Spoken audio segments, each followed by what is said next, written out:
అయితే స్టార్టింగ్లో మిమ్మల్ని ఏదేదో పిలిచి ఇప్పుడు అమ్మ అనడం అనేది ఎలా అనిపిస్తుంది? ఈ ట్రాన్స్ఫర్మేషన్ అనేది ఉంటుంది కదా. యాక్చువల్లీ మీకు అది ట్రాన్స్ఫర్మేషన్గా కనిపించవచ్చు, నాకు లేదు. బికాస్ నేనుగానే ముందు నుంచి ఉన్నాను. కాకుంటే మేము చూడడంలో డిఫరెన్స్ ఉంది. డిఫరెన్స్ మీ ఐస్. మీరు చేసిన సినిమాలు చిన్న బడ్జెట్ సినిమాలు అయినప్పటికి కూడా సూపర్ డూపర్ కలెక్షన్స్ అనేవి వచ్చాయి. Not only Malayalam, south India కాదు, దేశవ్యాప్తంగా హూ ఇస్ షకీలా అని చూసేలా చేశాయి కదా. అసలు ఆ ఎక్స్పీరియన్స్ అనేది ఎలా అనిపించింది? నాకు తెలిసి ఇవన్నీ ఇలాగ పేరు రావాలా అని ఇదంతా ఇక్కడ రాస్తుంది. అసలు నేను ఒక స్టార్ అనేది వదిలేయండి, ఒక యాక్ట్రెస్గా మాత్రం నాకు తెలుసు. I never felt I was a star anywhere. నాకు ఇన్ని ఫిల్మ్స్ ఇన్ని దాంట్లో డబ్బు అవుతున్నాయని తెలీదు, నాకే తెలియకుండా. అసలు ఏ సినిమా చూడలేదా? దాని తర్వాత చూశాను చాలా, అంటే మలయాళం ఫిల్మ్స్ క్విట్ చేసిన తర్వాత ఆ ఫిల్మ్స్ అంతా చూశాను. ఈ ఫిల్మ్స్ ఏంటి హిట్, ఏమున్నాయి దీంట్లో, ఎందుకు హిట్? దాంట్లో రీ రికార్డింగ్స్ అన్ని, ఆ సాంగ్స్ తలనొప్పి. మైకిల్ జాక్సన్ థ్రిల్లర్ సాంగ్స్ అంతా పెట్టుండారు దాంట్లో. సో ఐ ఫెల్ట్ ఇది ఒకటి మలయాళంలో ఉండే టాప్ స్టార్లకి బ్యాడ్ టైం అయి ఉండాలా, లేకపోతే ఈ చిన్న చిన్న ప్రొడ్యూసర్లకి గుడ్ టైం ఉండాలా, అంతే నా అసంప్షన్. షకీలాకి నాకు నా కుటుంబంని కాపాడుకునేదానికి టైం. అది ఈ మలయాళం ఫిల్మ్స్ లేకపోయినా ఏదో ఒక రోల్ చేస్తూనే ఉన్నాను. అప్పుడు మంత్లీ 10 days ఏదో వర్క్ నేను చేసేదాన్ని. సరే అది ఆ వర్క్ కూడా దొరకకపోతే బ్లడ్ అయినా అమ్ముకొని మా ఫ్యామిలీకి ఇచ్చేదాన్నే కదా. Somehow I'm going to. So నాకు అది ఏమి డిఫరెన్స్ తెలియలా. వచ్చింది 10 రోజుల వరకు వచ్చి వెరీ గుడ్, ₹1,00,000 వచ్చింది, సూపర్ గుడ్. అంతే తప్ప నా ఎగ్జైట్మెంట్ నాకు నా ఫ్యామిలీకి ఓకే ఇప్పుడు ఇంట్లో ఏసీ వేయాల మమ్మీకి, ఏసీ వేసాను. సో ఇలాంటి కుట్టి సంతోషమే నాకు సంతోషం అనిపించింది. సో మీరు మలయాళం మూవీస్లో యాక్ట్ చేస్తున్నారు. మీ మూవీస్ మీరు అయితే ఇనీషియల్ డేస్లో చూసుకోలేదు, ఏం చేస్తున్నారు, ఎలా ఎడిట్ చేస్తున్నారు, ఎలా జనాల్లోకి వెళ్తోంది తెలియదు. But do you know the content? ఏం కంటెంట్ ఉంటుంది? కంటెంట్ తెలుసు. It is adult content. Every movie was you know, నాకు స్క్రిప్ట్ చెప్పేటప్పుడు ఒక ఫ్యాంటసీ సీన్, ఒక స్నానం చేసే సీన్, రెండు చెప్తారు. సరే, విషయం ఏమంటే ఒక స్త్రీ ఒక పరాయి మగోడుతో రిలేషన్షిప్ పెట్టుకుంటే ఎనీ ప్రాబ్లమ్స్ వస్తాయి. ఇదే ప్రతి సినిమాలో చెప్పేది. కాకపోతే దాన్ని ఫ్యాంటసైజ్ చేసి దట్స్ బికాస్ ఎవ్రీ మూవీకి ఇదే లైన్ ఏమో ఒకటే, చేసే ఆర్టిస్టులు వేరే మారుతారు. అయితే నాతో పర్ఫామ్ చేసే మొగోళ్ళు వేరే మారుతున్నారు, అంతే తప్ప నాకేమో అన్ని లైన్లు అంతా చెప్పబాకండి ఇదే కదా. అయితే ఒకటి, ద ఫుల్ సినిమా ఇండస్ట్రీలో ఒక క్లీన్ పర్సన్ అంటే అది నేనే. ఎలా చెప్పండి? ఎలా? ప్రతిరోజు 2 సార్లు స్నానం చేస్తాను. ఒకటి షూటింగ్ కదిలే ముందు, షూటింగ్లోకి వెళ్ళి ఎలాగైనా స్నానం చేపిస్తాను. ఎలాగో ఆ స్నానం సీన్ ఉంటుంది, రోజు స్నానం సీన్ అనేది ఉంటుంది. సో చాలా క్లీన్ పర్సన్. అలా అన్నానండి, తప్పుగా కాదు, మరి వేరేలాగా అనుకోపోతున్నారు. నేను క్లీన్ పర్సన్ అనగానే ఇమ్మీడియట్ గా క్యారెక్టర్ గురించి వచ్చేస్తుంది కదా, అలా ఎలా అనుకుంటారు అనేది వస్తుంది కదా. అలా అనుకుంటారు, అందుకే అది కాదండి ఇది అని చెప్పాను. క్లీన్ అంటే ఎవరు క్లీను? ఎవరైనా ఒక్కరిని చెప్పండి వెరీ పర్ఫెక్ట్ పర్సన్ అని. నేనేమో I will not even talk about ఎవరిని నేను క్లీన్ అని చెప్పలేము. నేను చెప్పను. I have not seen anything. Gautama Buddha ఆయన కూడా పెళ్లి చేసుకొని అంత అనుభవించిన తర్వాత కదా వద్దని వదులుకున్నాడు. సో అది క్లెన్లీనెస్ కాదు, ఆయన అన్ని అనుభవించాడు. అన్ని అనుభవించిన తర్వాత ఏదన్నా వద్దును వదులుకునేది మన ఇష్టమే కదా. So where people are clean, who's clean?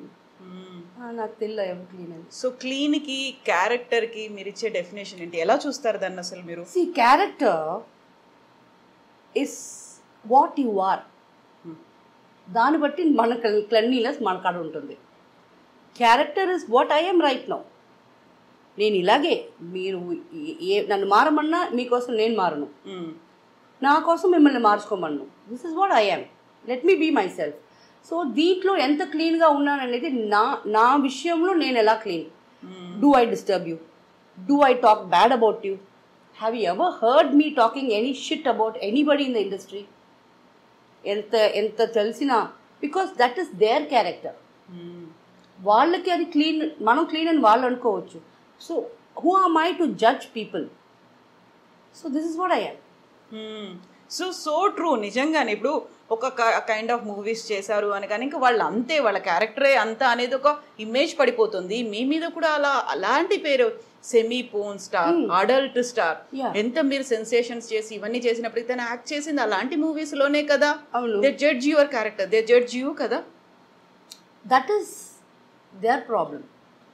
వాళ్ళకి నోరుంది, వాళ్ళ కళ్ళే నన్ను చూస్తుంది. నన్ను జడ్జ్ చేసే వాళ్ళు అందరినీ నేను చూడలా, వాళ్ళే నన్ను చూస్తున్నారు. నన్ను చూసి నన్ను జడ్జ్ చేసుకుంటున్నారంటే అఫ్కోర్స్ వాళ్ళు అట్లీస్ట్ ఆ 30 రూపాయలు 40 రూపాయలు టికెట్లు ఎంత అనుకోండి నాకు తెలియదు. ఆ టికెట్ తీసుకొని పిక్చర్ చూసినప్పుడు వాళ్ళకి నోరు ఉంది కదా, ఏదో ఒకటి వాగాలని వాగారు అంతే. Then what about film industry? Malayalam film ఇండస్ట్రీలో సూపర్ స్టార్స్ యాక్ట్ చేసినటువంటి మూవీస్ని మించి ఈవెన్ లో బడ్జెట్ మూవీస్ అయినప్పటికీ కలెక్షన్స్ అనేవి విపరీతంగా ఉండేది, రికార్డ్స్ ఉండేవి, ఒకదాన్ని మించి ఒకటి ఉండేది. ఆ టైంలో మీకున్నటువంటి నేమ్ ఫేమ్ ఇంకెవరికి కనిపించలేదు కదా. ఎలా ఉండేది ఇండస్ట్రీలోంచి రియాక్షన్స్ అనేవి? నాకు పెద్దగా తెలీదు, పట్టించుకోలేదా నువ్వు? అదే చెప్పాను కదా, yeah really I was a star. I was really, I don't no. నాకు ఆ స్టార్డమ్ అనేది ఫస్ట్ తెలియలే, అది నాకు ఇక్కడ ఎక్కలేదు. So this is how I am. బాగుంది. అవునా, నా ఫిల్మ్స్ వాళ్ళ ఫిల్మ్స్ కన్నా ఎక్కువ పోయాయా? Very good. So my producers were happy. నా వల్ల ఏదన్నా మంచి జరుగుతుందా? వాళ్ళ ఇంట్లో పెళ్ళి జరిగిందా? నేను హాఫ్ నేకడ్గా యాక్ట్ చేసిన ఫిల్మ్ పెట్టుకొని అది ప్రొడ్యూస్ చేసి అది రిలీజ్ చేసి దాంట్లో 4 డబ్బులు వాళ్ళకి వచ్చి వాళ్ళ పిల్లలకు పెళ్ళి జరిగిందా? దానికన్నా సంతోషం ఏముంది? ఆ టైంలో వాళ్ళు లాభపడి ఉంటారు, వాళ్ళకి రికార్డ్స్ అనేవి వచ్చాయి, కలెక్షన్స్ అనేవి వచ్చాయి. మీకు చేసే ప్రాపర్ పేమెంట్ అనేది జరిగిందా? ముందు జరగలా. దాని తర్వాత డబుల్కి ట్రిపుల్ తీసుకున్నాను. డిమాండ్ చేశారా? నేను వాళ్ళే చేశారు. దీనికి ఈ ఫిల్మ్ చేస్తున్నారు కదా, ఆ డేట్ నాకు ఇవ్వండి, మీకు 3 లక్షలు కదా, నేను 6 lakhs ఇస్తాను. అవునా, డేట్ లేవు యాక్చువల్లీ. 6 lakhs అనగానే, బట్ ఏం చేసుకుంటాను ఆ డబ్బు పెట్టుకొని అని నాకు తెలీదు. 10 lakhs నేను మొత్తంగా చూడలేదండి నా చేతిలో ఇప్పటిదాకా. ఆ టైంలో మొత్తంగా నేను 10 lakhs అనేది ఎలా ఉంటుంది కూడా చూడలేదు. ఎందుకంటే డబ్బులు మా తమ్ముడు వస్తాడు లొకేషన్కి, తమ్ముడు తీసుకెళ్తాడు, అమ్మ కాడేస్తాడు. I don't know what happen there. So నాకు తెలీదు ఎంత తీసుకున్నానని కూడా. సో వాళ్ళు డబ్బులు ట్రిపుల్ తీసుకున్నారు తప్ప నేను ఎప్పుడు డిమాండ్ చేయలేదు కదా. ఇప్పుడు దాకా నేనేం డిమాండ్ చేయట్లేదు కదా. ఎంత సంపాదించారో తెలుసా మీకు? తెలియదండి. ఏమయ్యాయి ఆ డబ్బులన్నీ? అన్నీ ఎవరెవరి కాడో ఉన్నాయి. Only let them be happy. నేను కష్టపడితే కదా, అల్హమ్దుల్లా I'm very happy. So it's okay. Whatever you are now, ఇప్పుడున్న దాంట్లో మీరు హ్యాపీగా ఉన్నారు, అంతకు ముందు కూడా హ్యాపీగా అలాగే ఉన్నారు. బికాస్ అందుకు నేను ఉండే ఇల్లు 43 yearsగా ఉంటున్నా, ఒకే ఇంట్లో ఉంటున్నా. 15 మంది ఉండేటప్పుడే నాకు ఆ హ్యాపీనెస్ దొరికినప్పుడు నేను ఒక్కదాన్ని. అప్పుడు 5,000 ఒక ఫిల్మ్కు రావటమే పెద్ద కష్టంగా ఉండింది. ఇప్పుడు ఒక ఇంటర్వ్యూ ఇచ్చినా ఎంత ఇస్తున్నారో మీకే తెలుసు. సో అది పెట్టుకొని నేను హ్యాపీగా ఉండలేనా? మోర్ దెన్ ఎనఫ్ కదండి. ఎక్కువ డబ్బులు పెట్టుకొని ఎవరికి ఇచ్చిపోతామా అని ఎందుకు ఈ పిచ్చి ఆలోచనలు? డబ్బులు పెట్టుకొని హ్యాపీగా తినండి, బయటకు తిరగండి, జాలీగా ఉండండి. కొంచెం వీలైనంత కొంచెం హెల్ప్ చేయండి బయట వాళ్ళకి, అది చాలండి. సో మీ సినిమా డేట్లు కావాలని బోల్డ్ అంత కాంపిటీషన్, లైన్లు కట్టి ఉండేది. వాళ్ళు ఇచ్చిన దానికంటే మేము ఎక్కువ ఇస్తాము, మా సినిమాలో యాక్ట్ చేయండి. అయితే ఇప్పుడు మీకు అలాగ డిమాండ్ లేకపోయినప్పుడు మీరు ఎలా ఫీల్ అవుతున్నారనా? నో, అది అడగదలుచుకోలేదు నేను. ఎందుకంటే you are busy now and మీకు ఉన్న ఇమేజ్ అంతా పోయి సరికొత్త ఇమేజ్లో నేను అమ్మా అని అన్నాను కదా. నేను అడగదలుచుకుంది ఏంటంటే, ఆ టైంలో సూపర్ స్టార్స్ కొంతమంది మిమ్మల్ని బ్యాన్ చేయాలి, లేకుంటే మీ సినిమాల్ని బ్యాన్ చేయాలి, అసలు మలయాళంలో ఉండనివ్వకూడదు అనేది కూడా వచ్చింది కదా. ఎందుకంటే మీరు 15-20 లక్షలు తీసుకున్నటువంటి సినిమా ఆ బడ్జెట్లో వచ్చిన సినిమానే సూపర్ హిట్ అయిపోతుంది. కొన్ని కోట్లు పెట్టి తీసిన సినిమానేమో అసలు కలెక్షన్స్ రావట్లేవు, థియేటర్లకు ఎవరు రావట్లేదు. Why Shakeela, why we need Shakeela అనే ఒక దాంట్లో కూడా ఇండస్ట్రీలో కొంతమంది సూపర్ స్టార్స్ ఒక అభిప్రాయానికి వచ్చారని విన్నాను కదా. ఏం చేశారు, ఏం జరిగింది అసలు? Nothing happen. See, nobody could ఇప్పుడు దాకా నేను బ్యాన్ ఏం కాదు కదా, ఐఎమ్ నాట్ బ్యాన్. కాకుండా ఆ టైంలో ఒక థాట్ వచ్చింది వాళ్ళకి. But see my movies tickets మీకు ట్యాక్స్ వస్తున్నాయి, ఓకే, అండ్ ఎన్నో సినిమా థియేటర్లు కళ్యాణ మండపాలు అయిపోవాలా అని ఆ టైం అది. సో అన్ని మూసేసుకొని ఇంకేదైనా ఆల్టర్నేట్ చూసుకోవాలనుకున్నారు. అప్పుడు ఆ టైంలో నా ఫిల్మ్స్ వచ్చి ఆ థియేటర్ని కాపాడుకున్నారు. నా వల్ల గవర్నమెంట్కి ట్యాక్స్ వచ్చింది. So who's got the rights to ban anybody? నేనేం తప్పు చేశాను? మీ ఫిల్మ్స్లో లేవా? నంగా డాన్స్ ఆడతారు మీ ఫిల్మ్స్లో లేవా? నేనేం చేశాను? So I don't do anything. వాళ్ళు స్టాప్ చేసేదానికి ట్రై చేశారు, వాళ్ళ వల్ల కాల. బట్ ఒక టైం వచ్చింది, అది అందరికీ తెలుసు, నా ఫిలిమ్స్లో అన్ని బిట్లు పెడుతున్నారని. నాకు మనం నేనేం చేయలే, చేసేవాళ్ళు ఎక్స్ట్రా అమ్మాయిల్ని పెట్టుకొని అలాగంతా బిట్లు యాడ్ చేస్తున్నారని తెలిసిన తర్వాత నాకు వద్దు, I don't want to do such movies అని బోర్ కొట్టేసింది. సో బోర్ కొట్టి నేను ఇలాంటి సినిమాలు చెయ్యను అనుకుని బయటకు వచ్చిన తర్వాత వచ్చిన రియాక్షన్ ఏంటి? ఎవరికి? ఫిల్మ్ ఇండస్ట్రీ నుంచి, అలాంటి ప్రొడ్యూసర్, డైరెక్టర్? నాకు తెలీదు, ఐ డోంట్ నో.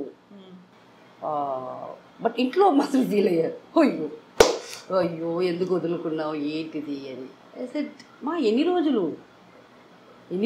ఈ గ్లామర్ వేషాలు వద్దు మమ్మీ, నాకు వద్దు అని ఐ థాట్. అప్పుడు మనం ఎంతో సంపాదించుంటాం కదా, అవన్నీ ఉంటాయి, అది పెట్టుకొని ఇంకా లైఫ్లో పెళ్ళిళ్ళు అన్నాను, పెళ్ళి చేసుకొని సెటిల్ అయిపోయి ఏదో చేసుకుంటాం అనుకుంటే తీరా అమ్మ వచ్చి నాకాడ ఏమీ లేవు అని. Okay fine. అండ్ దాని తర్వాత again I restarted from zero. అయితే ఒక orthodox family. Who said orthodox? కదా, నో. మా చిచ్చా, మా పెద్ద నాయన వాళ్ళందరూ ఆర్థోడాక్స్. మా డాడీ మమ్మల్ని చదవాలా, మంచి వర్క్కి వెళ్ళాలా అలా పెంపటం వల్ల స్టడీస్కి ఇంపార్టెంట్ ఇచ్చారు. సో ఆర్థోడాక్స్ అనేది పర్టికులర్లీ నా ఫ్యామిలీలో లేదు. బట్ యూ బిలీవ్ కర్మ సిద్ధాంతం, దేవుడు ఉన్నాడు, ఇవన్నీ నమ్ముతారు? Very much. Every single moment. ఇప్పుడు ఇది జరుగుతుంది, ఇది చూసిన తర్వాత పీపుల్ ఎలా నన్ను చూస్తారు, ఎవ్రీథింగ్ నాకు ముందే తెలిసిపోతుంది. That's because I believe in God so much. నా ప్రేయర్స్ అలా వింటున్నాడు, నా ప్రేయర్స్ ఇమ్మీడియట్గా ఆన్సర్ చేస్తున్నాడు. I'm blessed, I'm very blessed. Ramzan అది ఫాలో అవుతారా? 100%. నేను చేసే ఫ్యూ ఫెస్టివల్స్ అంటే రంజాన్, బక్రీద్, మొహరం, షాబాన్ మైనా ఫాత్యాలు ఇచ్చేది నాకు అవే తెలుసు. దీపావళి అంటే సెలబ్రేట్ చేయకూడదని కాదు, కొత్త డ్రెస్ వేసుకుంటా. నాకు పటాకాలు కాల్చడం అంటే భయం. బికాస్ భయం అనేది తప్పు కాదు. 4th స్టాండర్డ్ నేను చదివేటప్పుడు పటాకాలు తయారు చేసే ఊరు ఉంది కదా శివకాశి, అక్కడ ఒక ఫైర్ యాక్సిడెంట్ అయ్యి చాలా పిల్లలు చనిపోయారు. సో మా స్కూల్లో అప్పుడు చెప్పారు, మీలాంటి చదివే పిల్లలు ఆడుకోవడానికి క్రాకర్స్ ప్లే చేయడానికి వాళ్ళు వర్క్ చేశారు, అంతమంది చనిపోయారు. సో ఈ సంవత్సరం మీరు క్రాకర్స్ బర్న్ చేయకూడదని నాకు 4th క్లాస్లో చెప్పారు. That's a great thing. Maybe ఇప్పుడు మీరు ఆ ఇయర్కి వెళ్తే ఆ ఇయర్ ఏ ఇయర్ అని మీరు గూగుల్ కొడితే ఆ శివకాశిలో అయిన ఫైర్ యాక్సిడెంట్ అనేది నేను అప్పుడు 4th చదువుతున్నానని ఏ ఇయర్ మీకు తెలిసిపోద్ది. సో అప్పటి నుంచి మా డాడీ నాకు కొనిచ్చినది కూడా నేను పక్క వాళ్ళకి ఇచ్చేవాడు. మా తమ్ముడు, పక్క వాళ్ళంటే అంతే కొనియట్లే, మా తమ్ముడు చెల్లెలకి ఇచ్చేస్తాను. ఇప్పుడు దాకా నేను ₹1 కూడా పెట్టి పటాకాలు నేను కొనుక్కోలే. పెద్ద పెద్ద కంపెనీస్ ఉంటాయి కదా, వాళ్ళు అంత పెద్ద డబ్బాలు ఇస్తారు, అది ఎవరికైనా ఇచ్చేస్తాను. ఒక్కటి కూడా మన ఇంటి ముందు నేను కాల్సింది లేదు.